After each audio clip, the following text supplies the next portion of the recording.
Queensland is probably the largest state for supporting chaplaincy. That's right. The chaplaincy service, yes, it doesn't get a lot of credit. They're looking after the general well-being of young people. They'll be in classrooms alongside teachers. It's the littlest things. Yeah. Like my favourite quote is, we can't do everything, but we can do something. Exactly. And that something can mean everything to someone. Yeah. These chaplains have created a safe space at the school, a trusting adult, where the young people then open up and start disclosing that this is what's going on in my life. It breaks your heart. Jason Berry, Aaron, how are you? good. Good. Yourself? Yeah, I'm very well, thank you. Jason, you are the FDM. Yes, the Field Development Manager for SU, which is SU chaplaincy, Scripps Union, Yep, and that's and I've just been learning that you guys are really heavy in Queensland. That's actually something that I just learned, and I'm like, to give you a little bit of my history, like I went to SU camps with my dad. I got dragged along to those when I was like 6 or 7 years old, like beach camps and all those sort of things with Peter Garrett and all those characters. Yep. And I'm just learning now that Queensland is probably the largest state for supporting chaplaincy. That's right. So, do you want to tell me a little bit about that? Yeah. I think, I'm not sure how long Queensland's been involved with SU chaplaincy, but recently we got on a national, so it was 2 years ago. So the whole of Australia now is under one sort of umbrella as supporting chaplaincy. So all our processes, protocols, and everything's all being updated and being accurately sort of sorted out so that it's best practice for all chaplains across the nation. But Queensland is definitely the largest when it comes to the number of chaplains. Toowoomba region is actually the largest amount of chaplains in one regional area. That doesn't surprise me. There's other FDMs, other field development managers around Australia. And you're one of the busiest. Biggest caseload of chaplains because it does range, not just out Toowoomba City. It goes right out to Oakey, going out to Pittsworth and Allara, out that way, down in Clifton sort of area, all the way to Lockyer Valley in the Gatton area as well. So and we have 31 chaplains, 59 schools. Yeah, and my dad's one of them. And your dad is one of them. Howard Savage, Chappie Howard. Harristown. He does Harristown, and I think does he still do a little bit of Wilsonton? Yes, he does. Like a day or so. He's long serving. Like he was in chaplaincy a while ago. I think there's a little break period there, and then came back into it. Yeah, he did probably for about 10 years there, and then he went and did work with the Red Cross for about 9 years, and then came back. So just couldn't get him away from it. 100%. I've gleaned a lot off of him because I was a chaplain, before the FDM role. It's Centenary Heights State High School and Flexi School. Shout out, because that's my old high school. The old stomping ground. The old stomping ground. Got to do almost 7 years in that position, and just under 2,000 kids there. I think it's around 1,800, and it was jumping in the deep end when I stepped into chaplaincy. Yeah, and because you were telling me that some chappies look after 6 kids. Yeah. Others look after more than 6. More than 6, because there's our schools. Like the variety here in this region is a chaplain could be looking after around 6 kids. Like literally there's 6 kids at the school, very rural. And then you can go into what my position was in, like where it's around 1,800 kids. And you're like, where do I start? And it really came down to a lot of chaplains, we encourage them, ask the school where the need is, ask the principal what the heart is for the school, ask the teachers what's needed in the classroom. Work alongside other support staff. So we're really effective in working alongside guidance officers, youth workers, engagement officers, counsellors. Teacher aides and that sort of Teacher aides, all of the above. We're there to be a gap filler. The chaplain is a little bit of an enigma in the school because they're not an EQ. They're not a Education Queensland staff member. No. They're a Scripps Union staff member, SQ. And yet they're able to come into the school to support what EQ does, which is obviously looking after the well-being and the education of young people. Yeah, wow. And, it's amazing, I guess. Sort of like a Swiss Army knife of a lot of a lot of tools coming out of that bag, 100%. and you're whatever you need to be on the day from the sounds of things. And every chaplain is a different type of Swiss Army knife. Yes, as well. Different skill sets that they bring to the school. Knowing my dad, that checks out. Yeah, He's probably a pretty unique Swiss Army knife of a chaplain. So I'm just sort of really curious to understand, I guess the sort of day-to-day would look like of a regular chaplain, and I guess maybe even some of the, I'd love to maybe even talk about what are some of the more like serious areas where chaplains have really been able to make a difference in kids' lives. To answer the question of what a regular day chaplain day would look like, so much variety because every chaplain will be different. Yeah. I guess to describe a lot of the usual things that chaplains get involved with, they're normally supporting or running breakfast clubs across the schools. They're looking after the general well-being of young people. They'll be in classrooms alongside teacher aides and teachers, but not from an education point of view. Sometimes they're almost breaching into a little bit of that teacher aid work, but often it's always coming back then to the check-ins with the young people, those small, what we can think is insignificant, but it's actually so significant, those little check-ins for a kid. Yeah, they just go, my chappie sat alongside me in the classroom when I was having an off day, and that meant the world to me. And then they'll reflect years later and they'll go, that I always remember that my chaplain was present with me in the classroom. So that's a key thing, being present, rocking up every day, that they're rostered on to be a chaplain at the school. Lunch games like handball, beating grade 7s in handball. That's a highlight of my week when I was. I still got it. Just absolutely teaching them a lesson. Teaching them a lesson that you're not going to win in life all the time. But I'd use analogies all the time. So chaplains are really great at sharing stories. We equip them with analogies. I'd say with handball, it's like teaching young people to bounce back. So there's all these different tools. There's programs that they run. So there's rhythm programs, well-being, strength programs, anger management programs, dealing with grief and loss programs. Big one. Chaplains will do one-on-one work with students if required from the school and allowed through the school alongside the wellbeing workers, the guidance officers and the other people. They're not there to be a counsellor, but they are there to be that first... You beat me right to it. Often the first... responder. First responder. You think about it, chaplains are like the ambulance. Very similar. The ambulance rock up to the crisis. They deal with what they need to do, patch up the person. They need to keep them alive and rush them then to the people that are going to do the big work. Now, the ambulance is just as important because if the ambulance doesn't come and pick up that person, then they're not going to get to the hospital to get to work. And so if the chaplain doesn't engage with the young person where the young person feels safe enough to open up to them, then they're never going to get to the guidance officer or the psychologist if they're needing that requirement of critical. Sounds very similar to what I used to do with Red Frogs. When we were at schoolies, it's very much a referral. Like you're there, you come into a situation, you're like, okay, there's some sick people here, there's some people not doing so well.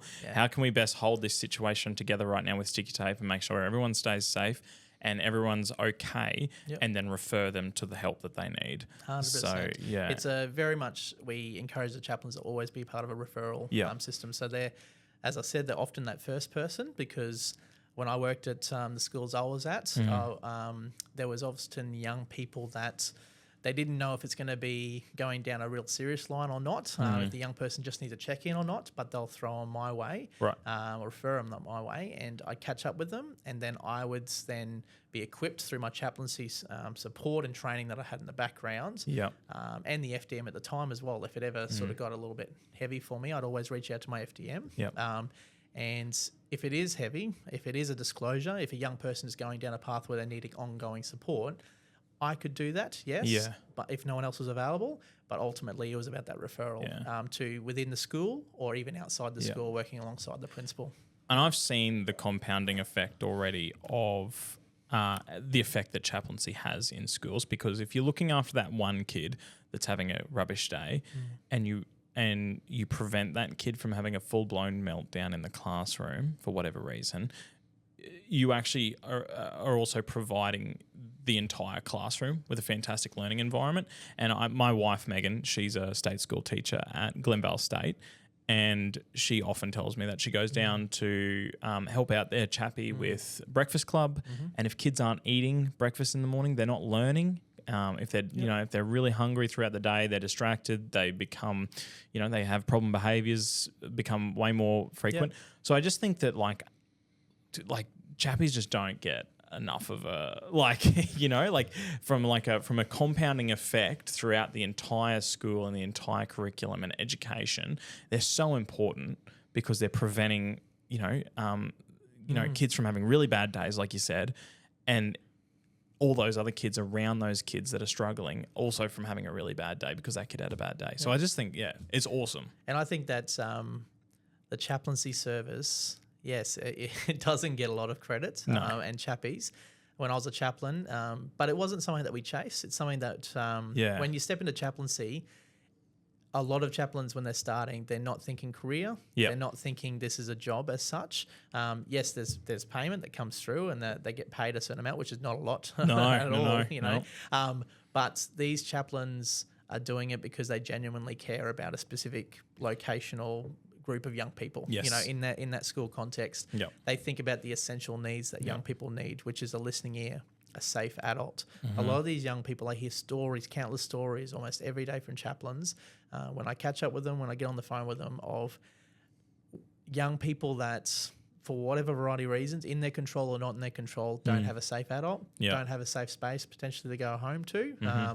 And these chaplains have created a safe space at the school, a trusting adult, where the young people then open up and start disclosing that, this is what's going on in my life. And it breaks your heart. And so countless times where I was working as a chaplain, where it catches you off guard, where the chaplain, you know, where I would be involved in a certain schedule, but the role also allows us to go off the schedule to be that gap filler for working along teachers. Teachers need to be in their classrooms teaching. Yes. Principal needs to be doing what they're doing. Admin are in the office. The youth worker is sort of doing the regular one-on-ones. The guidance officers are doing all the stuff they're doing in the office. That chaplain is that gap filler. They can wander around. They can go and retrieve. They can. They were called upon. Catch falling knives. Whatever it might be. And I think it's so crucial because chaplains often are waiting with young people, but when they got no one to wait with. You know, you think about those times where you're waiting in the office or you're waiting outside a room to catch up with someone and it could be 20 minutes because there's a hold up because there's so much need. Like the young people today, there is such a huge need and crisis going on, not just from a youth crime point of view, but I think youth care. You know, you think about, there's such a big focus on youth crime and so it should be because we can't let this continue. We need to figure out strategies. We need to be doing proactive measures to engage a lot of our young men, particularly, which is what I was involved with in the past, you just have no idea the impact you're going to have on them to potentially prevent that sort of pathway. But also youth care. We think about young people that honestly just need an adult outside of a classroom, maybe during a lunch break, during a conversation, to provide that sandwich, because there is resources. There's a lot of community support behind chaplains where they give resources like food and drinks and all that sort of stuff to give to young people. But it's just amazing. Like there's countless stories. We're going all over the place. But presence as a role model. It's just presence. Presence as a role model is so important for those kids that, like you said, just definitely don't have access to a good quality role model. Probably the opposite is what they are probably subjected to quite a bit. And I just I hear my wife come home from, her day at work and she just says, I just don't know where we'd be without a breakfast club because there's just kids who just need food there all the time. And I guess an interesting thing we could delve into is where does the funding come for to run breakfast clubs? We're feeding kids breakfast every morning and stuff. Where does all that come from? There's a variety. I know that there's some breakfast clubs that will reach out for council grants and get them. A lot of the breakfast clubs are donations from the community within their school, around their school, a lot of churches, a lot of these organisations that are really caring about the community, not just outreach. Themselves, but that outreach to the people around them and their neighbours. And so I think a majority of the breakfast clubs that I've witnessed or overheard are all fundraised. And so there isn't a lot of funding and this is where a lot of churches, mainly within our community here in Toowoomba, a lot of variety of different types of churches as well, come into the school as volunteers. They do their blue card. They do all that sort of stuff. They then get into the school and they're literally just spreading butter, Vegemite on a piece of bread, heated it up, not in that order, and put it straight in the kid's hand. And they nothing special, just fuels them for a day. But it's the littlest things. Like my favourite quote is, we can't do everything, but we can do something. Exactly. And that something can mean everything to someone. And I think a piece of toast. We just go, it's just a piece of toast. But that kid, until that breakfast club started, never had breakfast maybe. And there are a lot of kids that disclose later on in the older grades. In grade 7, I never got breakfast. And it could be a variety of whatever reason, whether they're skipping breakfast, whether they're waking up late, or they weren't able to have food in the house. a breakfast club. Wow. So a lot of volunteers, there's no paid staff there. Students then get involved. It actually then has an overflow effect on the school culture and community that these volunteers are coming and they're not doing anything else. They're not talking about anything. They're not talking about their church. They're not doing that. They're just acting out of their values. It could be their faith values as well of caring for people and loving people as they are. Just a heart to serve. Yeah, just a heart to serve. Yeah. A heart to serve, 100%. And I guess, well, without sounding too strange, like I think there's a lot of comparables between your profession and potentially my profession as well, because like at the end of the day, we're out there just serving at the moment, and there's a big outcry and a big need in both housing. We've got really low housing at the moment. We've got people, struggling with becoming homeless and that sort of thing. And I listen to my dad talk every day, and I listen to Meg talk about how her kids are going at her school. There's just a huge need for these kids, especially, like a lot of them are coming from, single parent, no parent families, like auntie is the mum, uncle is the dad. Families, and mum and dad's in prison, and just really intense stuff that I could never comprehend ever seeing a kid go through. You know what I mean? I think it's like really important just to highlight that there's no there's never any agenda with SU, is there? It's just a heart to serve, and it's a heart to be there, much like Red Frogs as well. A heart to serve, a heart to be there, a heart to make sure that people are having good, safe fun, and a heart to make sure that kids are growing up safely and getting a good education at the end of the day. 100%. It's the overall well-being of a young person that we can never underestimate. And I think about chaplains particularly, like I was a high school chaplain. Yeah. But primary school chaplains, oh man, like there's a lot of, it's intense. And there's also this, there's a lot of studies and a lot of science behind the brain and how it's being developed, particularly in the really early stages where they're needing that safe adult, right from birth, they're needing that person right there. And a lot of these kids that we come across, especially in the rural schools, I hear stories from the chaplains there that 90% of these kids in these really small pocket schools where communities could be very isolated. It's like they're just outside of Toowoomba, and yet there's a lot of young people that don't have that the key safety sort of stuff that you need as a human being. Yeah. And yet the chaplain might be the very first person that sits down, has time, is not pulled away because like a teacher will be pulled away because they have to teach. They're carrying adults. I see a lot of teachers that are like chaplains in the moments, but they also get pulled away from that responsibility to then do the teaching and all the other responsibilities of their role. A chaplain is fully free to be there to be a safe adult, bring hope to young people through a way of just highlighting strengths in their life, making sure they're taking on positive labels, not the negative labels. I think of one of my most probably memorable and really wrecks me in my heart in a positive way experiences I've had with a young person around this idea of value building on young people is having a young girl in my chappie office. We're talking one-on-one for a bit, and eventually is the summary of the story, eventually her opening up and just saying, I just hate myself and I'm struggling. And after asking questions around what's the labels that you would say, she would write down this piece of paper, just ugly, fat, stupid, a lot of words that I'm probably not going to say on this podcast, but about herself. A lot of colourful four-letter words. So she's so she's writing all this stuff down. Yeah, and then it got to a point where I got her to go up to her. I have this mirror in my office. I used to in my old office, and I got her to write these words on this mirror. Yeah, right. And I said, "Do you realise that every day, even though you don't have words on your mirror, you look in the mirror when you're getting your makeup or whatever you need to do to get ready for the day, and you see yourself, but you're actually not seeing yourself for who you are. You're seeing all these labels." Yeah. And then I got her to close her eyes. She stepped back from the mirror, and it was a pen that you can wipe off real quick, and just wiped it completely off. And then I wrote some other words on there. I said, just give me a moment. And I wrote words like valued, cared about, on purpose, because she was saying she was an accident, loved, cared for, worth it, those sorts of things. And I said, I want you to open your eyes now, just look, and I don't want you to say anything. I just want you to spend like 30 seconds. And I was like, I'll just see where this goes. It could backfire on me here. And she looked in the mirror and she just bawling to tears for about 30 seconds. And I said, this is what you need to start speaking over your life. Yeah. This is what you need to start believing, because the most powerful voice in your life, young person, is your own voice. Because you've let so many other people change how you think about yourself. And she was in tears. We wiped then the mirror nice and clean.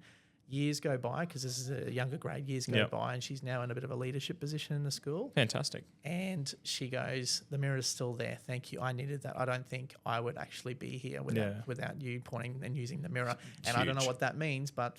Read between the lines. Yeah. And like this young girl. Mental health is just such a huge thing, because, you know, people think, oh, they're at that age where that's never an issue. That's a huge issue. Like, you know, self-harm and worse. You know, I hear it all from Dad, you know? So, like on a whole other note, you know, just like yes, we're trying to make sure these kids get a great education, but yes, we're just trying to make sure that these kids feel valued and actually, want to live, you know, a really meaningful life. So, and I guess they're really worried because I firmly believe there's a lot of young people that are grade 10 to grade 12 right now, like those later years of schooling, and they're thinking about they want to buy a property. Mm-hmm. They want to get in. They want to have a chance. Yeah. And there's so much that's being probably painted across right now, but also the reality of where our country is at, the world's at the moment. Mm-hmm. And not to sound all devastation or anything, because I'm definitely not that type of person to think that way all the time. But it's there's scary. Young people that'd be scared. They'd be like, "What's the point of me going for a uni degree? What's the point of trying to even have a hope of putting money aside for a mortgage? What's the point of me saving? What's the point of me, you know, going out and getting an education? What's the point of me doing all this when I'm like, you know, opening up the news and I'm opening up, you know, really negative telegraph? Like it's just, and I think once again it all comes down to that referral. You know, hey, if you're worried about this, talk to someone. You know, if you've got a mental health, you know, concern, talk to someone about this. If you've got, you know, if you're seeing stuff on the news and you're not really sure what it all means, you know, talk to someone about who knows a little bit more about that than what you know. You know, if you're worried about the property market and the fact that you're not going to be able to potentially break into it, talk to someone like myself. You know, I'm happy. Like, you know, I did my first house when I was 20, and houses were still pretty expensive then. You know, I did it during COVID. You know, I think the barriers are not just what's happening in the world right now with real estate. I don't know, the prices of houses and all these different things that are the interest rates, all that sort of stuff. Yeah, that's an issue in itself. Yes, it is. That sometimes it's just out of our control, and we've got to now ride that wave. Yep. But I think a bigger issue than even that is what's happening in the inside of these kids' hearts and how they think about themselves, how they what they think they can achieve. Yep. Because I'm seeing so many, it's probably a few young people where they go, despite what's happening, they're pushing through and they got that resilience. And how can we get more young people so it's not a minority, but a majority, if not all young people, see the value and worth that they bring to this world, to this community, that they don't need to feel like they have to try and go outside of Toowoomba to try and get some sort of success, that there's a lot of things happening in this region. Comes back to the mirror thing. I'm not someone who works hard. I'm not someone who saves. I'm not someone who could start a business. I'm not someone, you know, like, just once again, like, it's from a, you know, just young kids not believing in themselves. And it can be I think this is human beings. We can be cynical, critical, and negative, and we can have a full page of all the things we be negative about our day now. Absolutely. You can turn that page over and be encouraged to write something that's positive, and you sit down to think about 2 words. And this is what I do with activities. When I was a chaplain with kids, I get them write down all the negatives that they think, why they can't achieve what they can with their school or their sport or whatever they're doing in their life, and then turn the page over. What could you reckon you could do? And they just be dumbfounded. They'll be trying to figure it out. And by the end of a certain program, all of a sudden the positive page becomes the majority, not the negative. And you're trying to get them to think value about themselves. Self-esteem, such a huge thing, because a lot of young people are gleaning off of each other. And as soon as you're not with a certain group and you're by yourself, all of a sudden your purpose in life is just out the window. Where is it all gone? And so that's where a chaplain, I think, was really key. They're not all the answer. They're part of the answer. You know, chaplains, I really believe and hope that as we train chaplains, particularly in our Toowoomba community here that I'm a part of, that humility is such a strong thing. vulnerability is a strong thing. Massive. Being authentic Yeah. and being real, because rather than trying to pretend like everything's all together Yeah. or macho mentality, but actually going in and saying to a young person, in fact, there was a couple of years ago where I sat down with a young person and they disclosed something that was going on with a particular family member in hospital. And on that exact day, my family member, the same person, in my family, so it was her dad and my dad, were going through the exact same thing. Yeah, wow.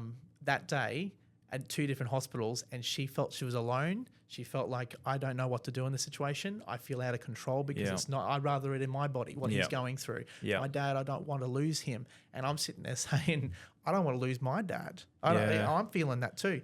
And I'm sitting there going, what do I say as a chaplain? Because often we can find ourselves in situations with people that are so in despair, young people and teachers, in fact, as well. There's teachers been in my office many times. And the emotions, the rawity of it, and you're like, what can I say? Your brain's going crazy, going, what do I say that's going to help them? And yet I found out that day, and probably affirmation of what I've been doing over the years before that, the most important thing is less to do with what you say in response to a person, particularly a young person when they're going through something tough, and more about, can you empathize? Can you just sit with them? Can you actually relate with them? Can you find a connection point? Because that young girl walked out of my office and my brain's just going like, I'm emotional, she's emotional. And I'm like, oh no, I've just sent her back to a class crying. This is a bad chaplaincy rap here. And as she's walking out the door, she turns around and goes, I feel like if you think that you didn't make a difference in the last 15 minutes, this is what I needed, and I wish I came to you weeks ago, because then I would have known. It was one of those moments. Now, can a teacher have a moment like that? Yeah, sure. Absolutely. Teachers don't get enough credit either. 100%. Burnout's out the window. Like, it's just full on. We're hoping that chaplains can support teachers to take a little bit of load off their shoulders, because there is such a huge well-being, mental health need. Yeah, massive.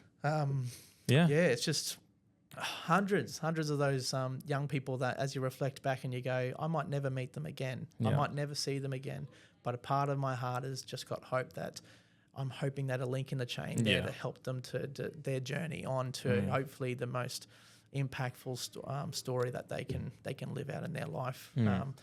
Because there are the odd student or two where they'll connect back as an adult. They'll find me on Facebook, they'll send a message and go, oh, thank you so much for what you did. I want to catch up, and it might be a coffee or whatever. But then there's a lot of young people where you just wonder. You just wonder, where are they today? What are they doing? What are they doing? But you're just doing something of impact. You're sowing a seed in that moment that you're just hoping that is just going to be something that's going to flourish into something beautiful down the track. Absolutely. Not today. That's where it all stems from, isn't it? Relationship. But to jump into a few of these numbers here, which are looking really interesting. This is just this is all national numbers, isn't it? The national snapshot for 2024. Very exciting. So, cool. A lot of information, a lot of data that gets collected across the board for chaplains, regarding what their qualifications are across the type of generations, what ages of chaplains, the impact of, like, across the nation, 19,634 partial care conversations, documented every week. Down every week. And documented. So there's documentation that comes with each of those partial care conversations. So you're talking about mandatory reporting and paperwork. There's a big part of the admin, just like teachers. School staff, as I said, it supports school staff, 6,554 of them every week supporting the staff.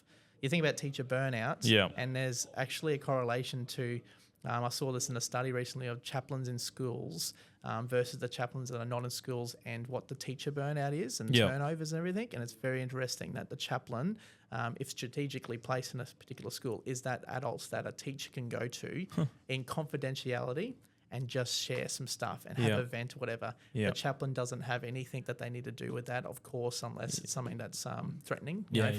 Someone's in danger or something like that. Someone's in danger or whatever. And then you've got the parents and carers, 2,707 partial care conversations with the parents and carers, because they're a big part of, like, why just engage with a young person and then just leave it there? Can you actually equip potentially alongside the parent and carer, not to replace them, because I go in the statement all the time. I'm not here. I'm not the parent. I'm not a parent actually in real life. I don't have any experience of being a parent. I'm not going to pretend to understand what you're going through, but can I help you? Can I equip? Can I partner alongside you? And so many parents that allowed me to be in that space. Right. The young person benefits and the parent and the family, the whole unit, you know. The one number that blew me away on the back of the page was the amount of breakfast clubs. Breakfast clubs. Now that rocks my socks. 749 breakfast clubs run across the country. Yeah. So 749 schools where they're feeding kids. Yeah. And those kids are making sure that they go to school fed and ready to learn.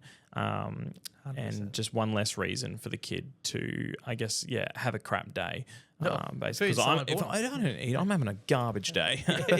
And Jacob would know. So, but you were telling me something else that was crazy about this statistic is 45 of those 749 breakfast clubs are in the Toowoomba region. Yep. Wow.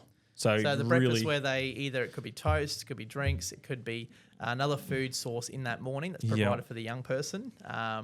I'm just trying to think of up and goes, you know, and all this food, like majority of it, all just donated. Privately donated, whether it's through individual donor, churches, people that just care about the community in those particular areas. Bakeries and things like that. Bakeries get behind it.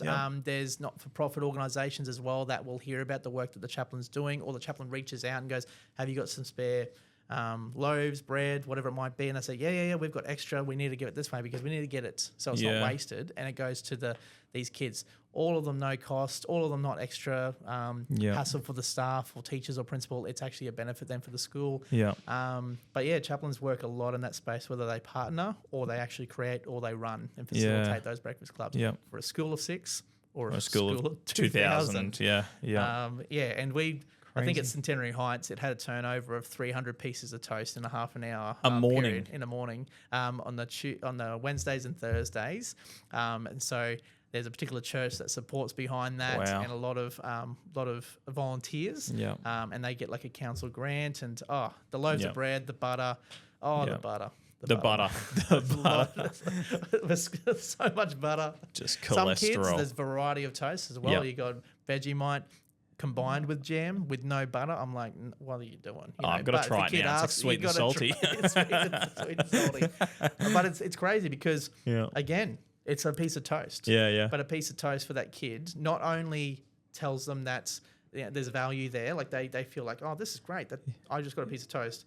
But even more than that, it helps them with their education for the rest of the day. Science, you got the food in your body. Even just for the next hour and a half, they're not going into a class empty stomach. They've got 2 pieces of toast and a Milo. They got brain juice. They're ready to go. They got the go-go juice. Great, very practical thing. Yeah, absolutely. It's awesome. And it's something that I think is really cool that's done across the Toowoomba region. And I love Toowoomba as a region. I think we're I love how I love our conservative values. I love that our city cares about young people.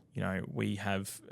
I talk to buyers all the time and I say, what brings you to Toowoomba? We're moving from Brisbane. We're moving from the coast. We just like your schools. We like your education. We like your parks. We like the fact that, it's not too busy that it's overwhelming, but it's not too quiet that it's boring. It's a city that cares and it's a city that loves. It's a family city. I love it. I love that. Incredible. There's a lot of support around here. It's the classic line of it takes a village to raise a child. Absolutely. The village is the chaplain, the parents, the church, that community organisation, that sports club, that business, that shopping centre, that bakery, whatever it might be. Everyone plays this little part to ultimately set up that young person to have a better chance at life. Because without it, like you think about really big cities where you feel so small. Like this is a big town. It's Toowoomba City, but it's a big town. It has that town feel, and I hope we never lose it. I hope we never lose the diversity of community organisations, churches, businesses, schools, and yet everyone has this common theme and comes to the middle and lands on, we care about the young people. And we know that they're our future. And if a young person then flourishes, if it helps them and equips them, it helps then take the burden off the parent, the single parent, the grandmother that's looking after that young person. Youth crime starts to then decline, sort of thing, when people feel valued and safe. it's just incredible. Like Yeah. if we all just work together, if we put differences aside and we stopped trying to do our own lane things and came together, that's a big part of SU chaplaincy. We're really about unity. Yeah. Like I struggle with division. I struggle with people that are stuck in, we're going to do this, and so that doesn't really line up with what we're doing, sort of thing. No. Can we collaborate? all come together and collaborate? Can we have differences, and that's okay, but put them aside to go, this is our common goal. Because who will not benefit if we don't do that? It'll be the young people. It'll be our future. What does that look like? We have a saying at Hot Property that we value helping people move them from one stage of life to the next. And I just think that, SU chaplains are just so important for that, for kids. Moving from primary to secondary, out of school, educating them. We like to educate high school kids on how to go for their first rental application and all sorts of things. So Jason, I appreciate you taking the time to sit down with us, and we love supporting you. We love supporting SU Chappies, and keep up the good work, mate. No, beautiful. Really appreciate it. Thanks, man.